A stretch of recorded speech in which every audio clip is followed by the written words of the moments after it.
Before Jesus of Nazareth raised a dead man from the rotting dark, he prayed. But he did not pray the way you were taught. He did not pray the way most modern Christians are prepared to hear. What he did in those agonizing moments outside the tomb, the actual method, the internal posture, the unseen doorway he walked through before the power moved, that specific mechanism was removed from our modern understanding, not lost.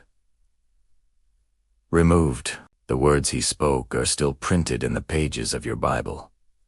But the practice, the ancient technology of the soul that made those words alive and kinetic, that was deliberately excised. If you have ever bowed your head in the dark, whispering into the void, and felt like something fundamental was missing, if you have ever felt like you are merely repeating hollow scripts that no longer carry the weight they once did, you are not imagining it. You are remembering. This revelation is not for everyone. If you have come here simply to have your comfortable religious habits affirmed, this documentary will deeply unsettle you. But if you have always sensed that the way that Christ moved through the physical world was not just a matter of blind belief, but a profound, replicable method, then you have arrived exactly where you need to be. Because what we are about to decode will shatter everything you thought prayer was, and once you see the architecture of this hidden truth, you can never unsee it. Let us start with the fragile illusion you were given. From childhood, you were taught that prayer is a dialogue that functions like a monologue. You were taught to talk at God, to ask, to request, to confess, to thank. And when the night grew dark enough to plead, you were told that if you prayed hard enough, if you manufactured enough emotional sincerity, if you used the right formula of words, then perhaps the creator of the cosmos would intervene. So, you prayed, and when the heavens remained silent, you were handed theological excuses. God said no, or you lacked faith, or his ways are higher. You learned to accept that prayer was ultimately a mystery, a lottery of divine favor. Over centuries, prayer devolved into a cosmic wish list, a ritual of begging performed by good people hoping someone was listening on the other side of the ceiling. But look closely at the historical texts. Look at the actual anatomy of the miraculous. Jesus never asked God to change his mind. He was not trying to persuade the Father. To understand why, we must look at the religious landscape of the first century. In the ancient world, prayer was a technology of transaction. The Romans, the Greeks, and the religious elite of Judea operated on a principle of do ut de. I give so that you might give. You perform a sacrifice. You recite a precise liturgy, and the deity is obligated to respond. God was viewed as an external, distant monarch who needed to be appeased, managed, and convinced. Jesus dismantled this entire cosmology. He was doing something else entirely. Something that had nothing to do with words, and everything to do with where he went before he spoke them. There is a reason you are never shown this. It has everything to do with what happens when ordinary people discover they do not need an institution's permission to access the divine. Because if you knew how to do what he did, if you understood that power did not come from asking, but from aligning, you would no longer need a mediator. You would be free, and historically, free people are very difficult to govern. Go back to the miracles, not to worship them blindly, but to observe them as a spiritual scientist. Look at the precise sequence of events, right before the manifestation of power. When he fed the 5,000, the text says he took the loaves, looked up to heaven, and blessed them. When he walked on water, Matthew 14 records that he went up on the mountain alone to pray, in absolute silence, before he defied the laws of physics. When he healed the woman with the issue of blood, he felt power go out from him. He didn't decide to heal her in that moment. The power moved through him because he was already in a state where power could move. But the ultimate clue lies at the tomb of Lazarus. John 11:41 says, he lifted his eyes and said, Father, I thank you that you have heard me. Stop there.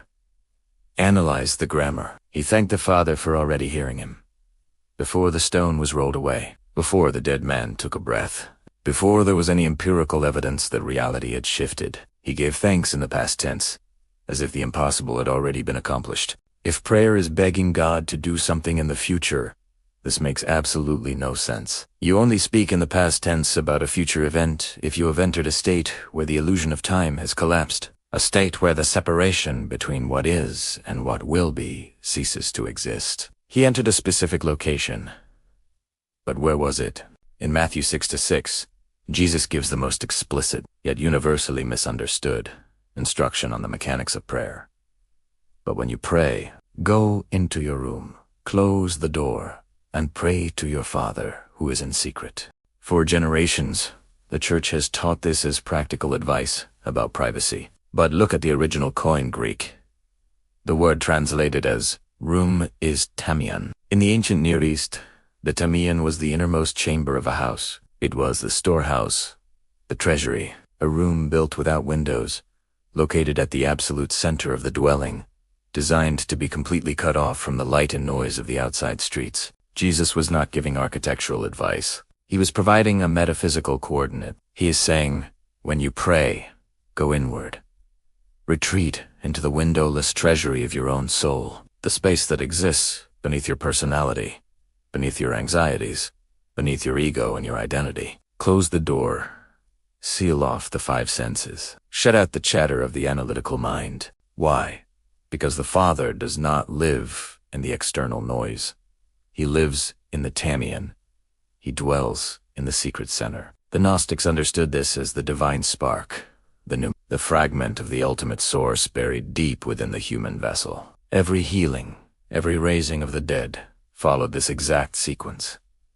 Inward retreat, alignment, absolute silence, and then power. If the instruction was so precise, why were you never taught how to do it? Why, in 2 millennia of Christian history, has a tactile, practical method been reduced to a poetic metaphor? Let me be very clear.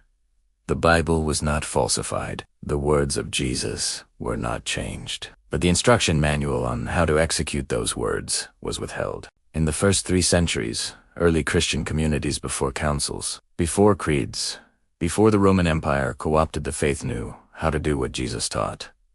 They practiced it. It was passed down quietly to initiates. They knew you could not teach someone how to enter the inner room if they had not first learned to quiet the mind.